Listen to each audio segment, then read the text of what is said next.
우리 한 주간 동안 잘 지내신 줄 믿고요. 오늘 함께 은혜를 나누고자 하는 것은 말에 대해서 한번 생각을 하려고 합니다. 말에 대해서. 오늘 예수님께서 마태복음을 쭉 7장에서 이렇게 언급을, 6장에서 언급을 한 것을 볼 수 있듯이 가장 그때 당시에 예수님께서 가장 아주 비판하고 아주 심판을 내릴 만큼 아주 말하자면 비판한 대상들이 누구냐면 바리새인들이었습니다. 서기관들, 종교 지도자들이었습니다. 이 사람들은 하나님을 잘 믿는 사람들이고, 그리고 하나님의 말씀을 잘 가르치는 사람들이라고 볼 수 있다라고 하는 거죠. 근데 그들은 하나님의 말씀을 잘 알고 가르치는 사람이지만은, 그러나 그 안에 그들이 행하는 행실을 보게 되면 바로 그 안에 하나님에 대한 사랑은 없어지고 외식 껍데기만 남아있는, 종교의 행위만 남아있는 이런 모습들을 보면서 예수님께 신랄하게 비판을 했던 거죠. 그 외식하는 이 바리새인들이요라고, 이 독사의 자식들이라고 할 만큼 예수님께서 아주 신랄하게 그들을 향해서 비판을 하시고 정죄를 하셨던 것을 보게 됩니다. 정죄를 하실 수 있는 자격은 누가 있냐면 하나님밖에 없잖아요. 하나님의 아들 되신 예수님이 정죄하고 비판하시는 그런 모습을 보게 된다는 것이고요. 그리고 예수님이 성전에 들어가셔서 바로 비둘기 파고 그 다음에 환전하고 이런 사람들을 향해서 상을 엎으시고 채찍을 드시고 저들은 다 성전에 내쫓으시면서 너희가 여호와의 소굴로 만드는도다, 내 집은 만민의 기도하는 집이다라고 예수님께서 말씀하셨죠. 이런 모습들을 보면서 그때 당시에 종교 지도자들, 소위 말한다면 하나님의 말씀을 가르치고 하나님 말씀을 인도하고 잘 믿는다라고 하는 이런 사람들이 하나님이 보실 때, 예수님이 보실 때 역겨운 거예요. 그만큼 외식으로, 종교의식으로 가득 찼던 그들의 모습들을 예수님께서 비판했던 것인데, 우리가 오늘 본문에 나오는 말씀도 역시 똑같은 맥락에서 우리가 엿볼 수가 있다라고 하는 것인데요. 예수님께서는 오늘 본문에서 성도로서 정말 같은 믿는 성도들이 교회 안에서 형제들끼리 구체적으로 어떤 사랑을 가지고 대해야 될 것이냐라고 하는 그런 말씀을 예수님이 하시는 거예요. 오늘 구체적으로 어떤 사랑을 가지고 대할 것이냐.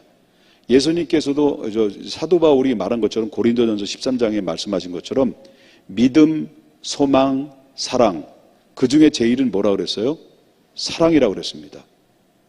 예수님께서도 말씀하시기를 뭐라고 말하냐면 마음을 다하고 뜻을 다하고 목숨을 다하여 주 너의 하나님을 사랑하고 내 이웃을 내 몸과 같이 사랑하라. 이것이 율법이요 강령이라고 그랬습니다. 바로 뭐냐면 율법의 가장 핵심이 뭐냐? 사랑입니다. 그렇기 때문에 우리가 믿음의 사람들 안에서는 사랑이 빠져 있으면 아무리 우리가 천사의 말을 할지라도, 그리고 또한 산을 옮길 만한 믿음이 있을지라도 사랑이 없다면 그는 바로 우리는 꽹가리고 소리나는 구리와 같고 아무 유익이 없다라고 말하는 것처럼, 우리 가장 그리스도를 믿는 사람들 안에 복판에는 뭐가 들어있습니까? 사랑이 있어야 된다는 거죠. 그 사랑의 행실 중에서 예수님께서 오늘 두 가지를 얘기를 해요. 정말 진정한 사랑이 뭐냐, 형제를 사랑한다는 게 뭐냐라는 것을 얘기합니다. 정말 형제를 사랑하고 형제를 보호한다는 의미는 첫 번째는 바로 뭐냐면 비판하지 말라는 겁니다. 남에게 비판하지 마라. 그 얘기를 예수님의 서두에 오늘 이야기하고 있고요. 두 번째는 바로 뭐냐면 자신을 먼저 돌아보라는 거예요. 남을 비판하기 전에 내 자신을 돌아보고 나는 상대방으로부터 비판받을 것이 없는지를 내 자신을 돌아보라. 그런 얘기를, 두 가지 핵심적인 얘기를 예수님이 하시고 있거든요. 자, 그렇다면 예수님이 두 가지의 사랑의, 형제들끼리 교회 안에서의 사랑을 하는데 어떻게 구체적으로 사랑해야 되는데 하지 말아야 될 것을 얘기하고 있는 것 중에 첫 번째는 비판하지 마라 라는 얘기를 1절 말씀부터 2절의 이야기를 하고 있어요. 자, 여기서 보게 되면 한번 보겠습니다. 1절과 2절. 비판을 받지 아니하려거든 뭐하지 말라는 거예요. 비판하지 말라. 너희가 비판하는 그 비판으로 너희가 비판을 받을 것이요 너희가 헤아리는 그 헤아림으로 너희가 헤아림을 받을 것이다라고 예수님께서는 말씀하셨다는 거죠.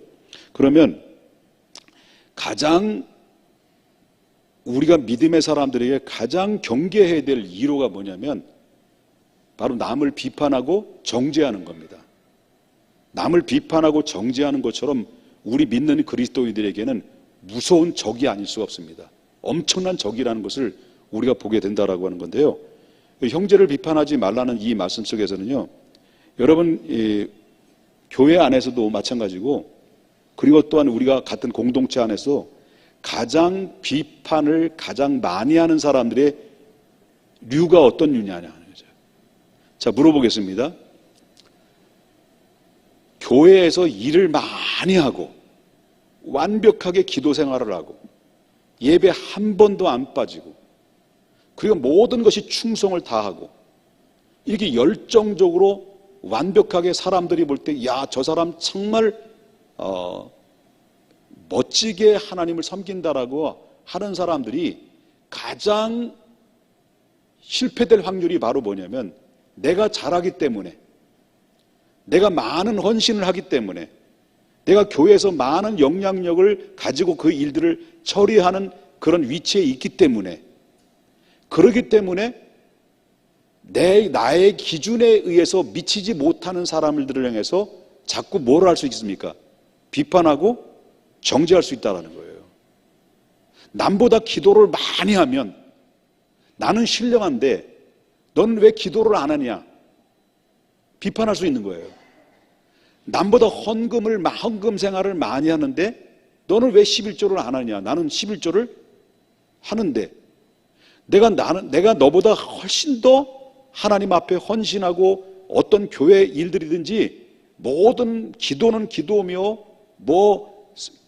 찬양대는 찬양대며 교사는 교사며 무엇이든지 내가 하나님 앞에 볼 때 부끄러움이 없을 만큼 열심히 하는데 여기에 미치지 못하는 사람들을 향해서 쉽게 입에서 툭툭 내뱉을 수 있는 유혹이 뭡니까?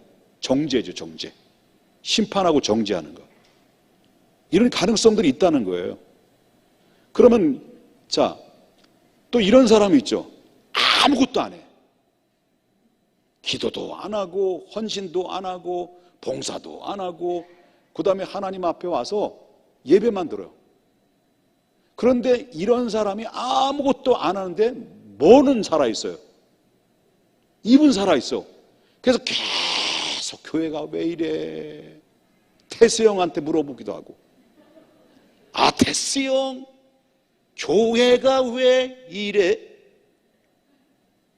아, 태수 형 목사가 왜 이래? 그러니까 본인은 아무것도 안 하면서 말로써 상대방을, 교회를, 목회자를 그리고 비판하고 정죄하는 습관을 가지고 있는 사람도 있단 말이에요. 그럼 두 종류를 얘기했어. 열심히 완벽하게 교회 소화 다 해냅니다. 기도 생활도 잘하고 헌신 생활도 잘하고 봉사도 하고 구역장도 하고 뭐 잘합니다. 그런데 계속해서 정죄하고 비판하고 이런 사람하고 아무것도 안 하면서 말로써 교회가 왜 이래? 왜 이래? 왜 이래? 막 이렇게 비판하는 사람 둘 중에 누가 더 얄미워요? 예? 누가 더 얄미울까요? 목사님, 누가 더 얄미워요? 한번 물어봐요. 또 물어본데 입장 곤란하게 또 물어본데, 아이고 참. 내가 질문에 대해서 대답한다면 둘 다 얄미워. 자, 바로 뭐냐면 우리가 무엇이든지 하나님이 우리가 말하는 것을 다 듣고 있다는 거예요. 중요한 거는. 그런데 헤아림과 비판이라는 말씀을 하셨단 말이에요. 헤아림과 비판. 그러면 하나님이 우리가 형제들끼리 서로 사랑하는데 믿음의 사람들이 형제들끼리 갖추고 자꾸 비판하고 정죄하는 것들을 하나님이 듣고 있는 거기도 하고, 또 어떤 사람이면 그 사람들의 말이든지 행동이든지 만날 때마다 멋있어, 당신이 있어서 행복해, 우리 교회는 당신이 있어야 돼 하면서 계속해서 칭찬하고 격려해주고, 그리고 또한 어깨를 두들겨주고 우리 함께 교회를 성장시키자 하면서 긍정적으로 자꾸 헤아림으로 이들을 복돋아주고, 이렇게 되는 것도 누가 들으시냐는 거죠. 하나님이 다 듣고 있다는 거예요. 그러면 우리가 꼭 기억해야 될 부분이 뭐냐면, 믿음의 사람들이 가장 복을 받는 사람들 제가 쭉 보면, 복을 받는 사람이 어떤 사람이 복을 받느냐, 모든 사람들이 복 있는 말을 공급해 주는 사람을 하나님이 복을 주시더라는 거예요. 그리고 늘 영적인 가장 복을 못 받는 사람들이 뭐냐면 영적으로 교만한 사람들이에요. 복을 받는 사람들은 말에 벌써 복 있는 말이 나오고, 복을 받는 사람들은 또 한 가지는 모든 형제들을 공급해 주는 사람들이에요. 물질로도 공급해 주고, 기도로도 공급해 주고, 말로도 공급해 주고, 그 다음에 밥도 잘 사고, 이런 사람들이 복을 받더라는 거예요. 10번 얻어먹으면 한 번도 안 사는 인간들 있잖아. 복 못 받아. 절대 복 못 받아요. 그러니까 정말 최소한도 남에게 2번 얻어먹었으면 이 정도는 돼야 돼. 5번은 사야지. 그 정도로 돼야 복을 받는 거지. 그러니까 보세요. 저도 우리 개척교회 목사님들을, 제가 개인적인 자랑은 아니에요. 어깨에 힘 뽕 들어가는 거죠. 어려운 가운데서도 남에게 얻어먹는 것이 아니라 기름값 아끼고, 그리고 내가 가지고 있는 소유를 아껴서 목사님들을 잘 대접하려고 최선을 다해서 노력을 했어요. 그랬더니 제 이름이 김옥복이라는 걸맞게 하나님이 제게 복을 주신 거예요. 그런데 중요한 것은 바로 뭐냐면, 매일매일마다 상대방의 얻어먹고 도움받고, 그리고 도움을 요청하는 사람들을 보면 계속 찌그러지고 빠그러지고 깨지고 부서지고 행복한 날을 보내는 사람은 못 봤어요. 쉽게 말하면 그렇다는 거예요. 또 남이 이야기를 잘 해가지고, 그래서 여러분 보시면 대대장이 있어요. 교회 안에도 대대장이 있는데, 교회 안에 대대장이 누구냐면 사탄이 대대장이에요. 그 비판한 사람들이 모아놔. 비판한 사람끼리 모아놔가지고 그 사람들이 계속 교회가 어떻고, 누구 집사님은 어떻고, 장로님은 어떻고 계속 말하는 어떤 그런 그룹을 형성이 되면은, 그 사탄이 인도함을 따라서 계속 여기서 쪼아대고 저기서 쪼아대고 저기서 쪼아대면 결국 어떻습니까? 그 교회는 분열되는 거예요. 결국 분열될 수밖에 없어요. 그러니까 우리가 그 모든 말이나 비판이나 정죄하는 것들은 결국 뭐냐면 부메랑으로 다시 다 돌아온다는 거예요. 다 돌아오게 돼 있어요. 이게 영적인 원리가 그래요. 그렇기 때문에 오늘 이 세상의 사람들 보세요. 전부 다 남 잘못해 자기 탓하는 사람 뭐 있습니까? 없어요. 정치고 뭐고, 교회도 마찬가지고 전부 다 남 탓해지 자기 탓하는 경우는 없어요. 그러니까 우리의 가장 중요한 것은 남을 비판하는 것도 비판하기에 앞서서 먼저, 그래서 예수님이 2번째로 말씀하신 게 뭐예요? 예? 남의 티눈을 빼려고 하지 말고 먼저 티눈에 남의 티눈을 빼기 전에 뭘 빼라는 거예요? 너에 있는 들보를 빼라. 다시 말한다면 남에게 비판하기 전에 먼저 자신을 돌아보라는 거예요. 내가 다른 사람들로부터 비판받을 만한 모양새는 없는지, 내가 다른 사람에게 비판할 수 있을 만한 내가 정말 엄청난 어떤 그런 완벽한 그런 삶을 내가 살아가는 건지 한번 내 자신을 돌아볼 필요성이 있다라는 거예요. 그래서 우리가 비판에서 남에게 말을 하든지 내가 모든 공동체 속에서 말하는 말들이 내가 말하는 것보다도 더 중요한 게 있다는 거예요. 예? 내가 말하는 것보다 더 중요한 게 뭐냐? 듣는 거예요, 듣는 거. 말보다 듣는 게 더 중요하다는 거예요. 사람은 말에 대해서 영향을 받아요. 그 말의 귀에 들리는 대로 사람들은 영향을 받는단 말이야. 그랬더니 옛날에 우리 교회는 뭐 굳이 우리 교회라고 말하지는 않겠지만 어떤 사람들이 기도원만 갔다 오면 아주 거룩한 사람이 돼가지고 온 거야. 언젠가 얘기했죠. 어떤 기도한 사람 기도와서 뭐 은혜 받고 와가지고 목사님 새벽 기도하는데 방언 못하니까 안수해가지고 목사님을 안수해가지고 목사님 영감이 없다고 그래가지고 막 안수했던 집사님이 계시다고 그러잖아. 내가 아니고요. 그런 얘기 했잖아요. 그냥 어디만 갔다 오면 그때부터 정지하고 뭐 이랬단 말이에요. 근데 내가 누군가로부터 말을 들었을 때는 이 듣는 그 말하는 사람들 중에는 어떤 사람이 내게 와서 가장 말을 많이 할까요? 나하고 친하지 않는 사람하고 많이 나한테 와서 말을 할까요? 친한 사람이 나에게 말을 많이 할까요? 남 얘기를. 다시 얘기할게요. 네. 너희들은 어떻게 생각하냐?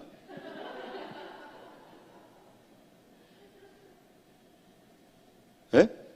여러분 친한 사람들끼리 모여서 남 얘기를 하는 게 재밌죠? 해봤잖아. 네? 그렇죠? 말을 옮기는 사람도 잘못된 거지만 말을 옮기는 사람도 무지하게 잘못된 사람이 엄청나게 잘못된 사람이지만 그 말을 옳고 그름을 판단하지 못해서 잘못 듣는 사람이 더 나쁜 사람이에요. 말을 잘 들어야 됩니다. 그래서 늘 우리 아이들이나 내가 관계된 사람에게 이야기를 할 때 누군 이렇고 정치는 이렇고 뭐 이렇고 이렇다라는 얘기를 많이 해요. 하면 내가 늘 얘기해요. 나한테 이야기해주는 사람들은 다 친한 사람이고 대부분 친하고 이렇게 서로 공감대가 되는 사람들이 와서 이야기를 해주는데 그러면 A라는 사람이 나한테 와가지고 B라는 사람이 이렇쿵 저렇쿵 할 때 내가 객관적으로 볼 때는 네가 말할 때 주관적으로 네가 말하는 거 내가 이 사람이 나한테 얘기하는 거에 대해서 공감을 한단 말이에요. 공감을 하지만 일단 공감하지만 이 사람이 나한테 말을 해주는 이 말들이 다 맞을 수 있는 건 아니란 말이에요. 다 맞는 얘기가 아니란 말이에요. 어떻게 들어서 잘못 와전될 수도 있고 이런 말들이 전해질 때 그러면 나하고 굉장히 친분을 가지고 있기 때문에 친한 사람이 말해주기 때문에 100% 공감하고 100% 신뢰를 보낸단 말이야. 그런데 제가 늘 얘기하고 싶은 것은 바로 뭐냐면 이 사람들의 말만 듣고 이 사람들을 신뢰하는 것보다는 그 상대방의 사람들의 말도 귀를 기울이고 그 사람들의 입장에서도 한번 생각하고 그리고 판단해야지. 말이라는 것이 결국 뭡니까? 결국 친분의 사람들이 말을 전달해 주는 것을 신뢰하고 그런 신뢰가 공감대가 되면 여기에 뭐 긍정적인 그룹이든 부정적인 그룹이든 거기에 영향을 받게 된다는 거죠.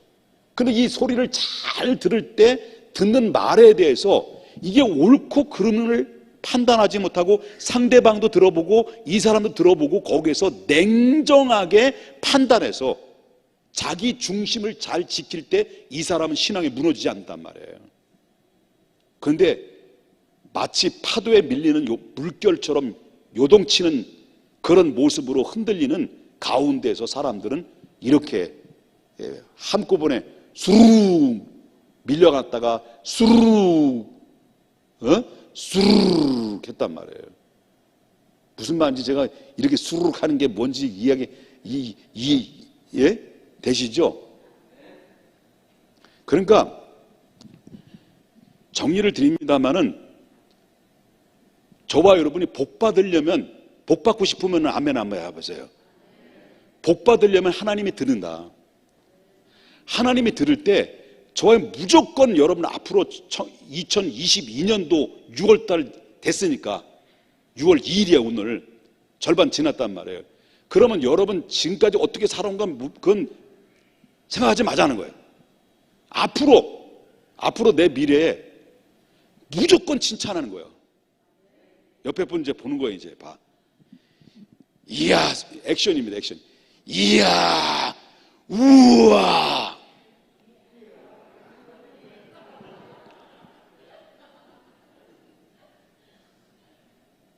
여러분, 칭찬은 고래도 춤추게 만든다고 그랬어요. 그렇기 때문에 이거는 세상 사람들이 그렇게 말을 하는데 하나님이 다 듣고는데 하나님이 너의 말을 내 귀에 들린 대로 내가 시행하리라. 그렇기 때문에 우리가 무엇이든지 누구를 만나든지 이 사람이 내가 마음에 들든지 마음에 안 들든지 간에 무조건 칭찬하고 사랑합니다, 또 축복합니다라고 계속 말로써 계속해서 언어로 축복하고 전달해주면 그대로 뭐냐면 습관이 되게 되고 그 마음이 실리게 되고 나중에는 뭡니까? 그렇게 되어져 간다는 거예요. 그러다 보면 나도 복이 되는 것이고 상대방에도 축복을 받으니까, 내 말을 통해 축복을 받으니까 그 상대방에도 기쁨이 오고 감사가 오고 그리고 행복이 오고, 그래서 그 안에가 바로 뭡니까? 긍정적인 바로 천국 같은 그런 공동체를 이룰 수가 있는데, 하는 말끝마다 말 한마디에 뻔때가 말이죠. 사람 염장을 지르고 이렇게 얘기해서 안 된다는 거예요. 얘는 나이가 들면 들수록 말의 부드러움을 간직하라. 예? 그래서 좌우 옆분과 인사하면 또 한번 인사합시다. 나도 알고 보면 부드러운 남녀예요. 인사합시다. 예? 그죠? 그러니까 남의 이야기를 할 때 정확하게 이게 확실하지 않으면 남 이야기를 하지 말고, 그리고 부정적일지라도 얘기하지 마라.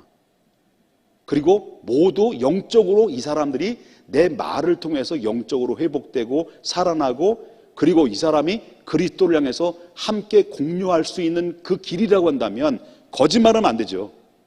그렇지만 최고의 격려와 최고의 사랑의 언어와 최고의 칭찬의 언어로 사람들에게 공급해주면 나도 변화되고 상대방도 변화되고 그 안에 하나님이 개입하신다는 것을 성경에서 그 답을 얻고 가자라는 거예요. 믿습니까? 그래서 우리가 절대로 남에게 정죄하고 비판하는 이런 모습이 있기 전에 항상 누굴 돌아보라는 거죠? 자기 자신을 돌아보는 필요성. 그래서 가장 비판자라는 사람이 누구냐면 교회 목사들이에요. 맨날 가르치는 거거든. 그래서 간단해서 계속 가르치다 보니까 교회 성도들로부터 우리 목사님 그러다가 성도들로부터 비판을 별로 받아본 적이 없어요. 그러니까 모두가 잘난 거예요. 그러니까 자꾸 말해서 뭐냐면 비판하고 왜 세상이 왜 이래 뭐 이렇게 나오는 거죠.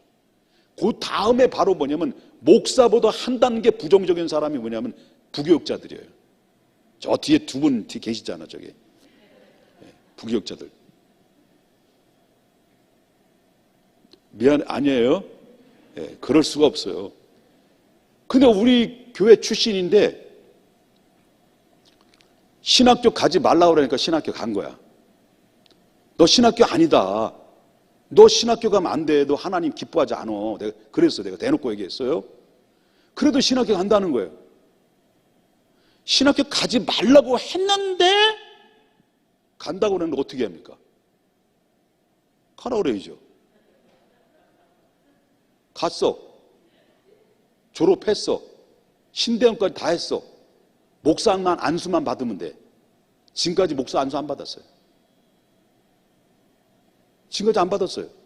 그리고 나서 제가 몸이 아팠을 때 한 달 동안 휴가 받고 수양관에 있다가 만났어요. 그 친구를. 목사님 식사 한번 하시죠. 그래서 식사 한 숟갈 밥을 뜨려고 하는데 그 앞에서 나한테 하는 얘기가, 목사님, 한국교회 목사들 다 썩었어요.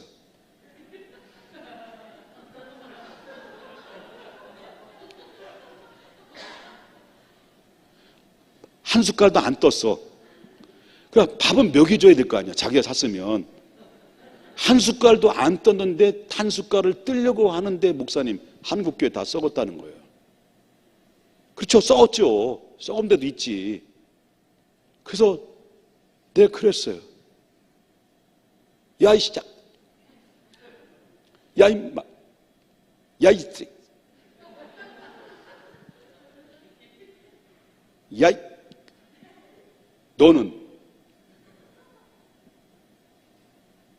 너는 지금 목회도 안 하고 목회자로 부름받아 신학교 가지 말라고 그렇게도 말리고 막 붙잡고 애원한데도 그저 나는 잘났다고 신학교 가더니 졸업해가지고 너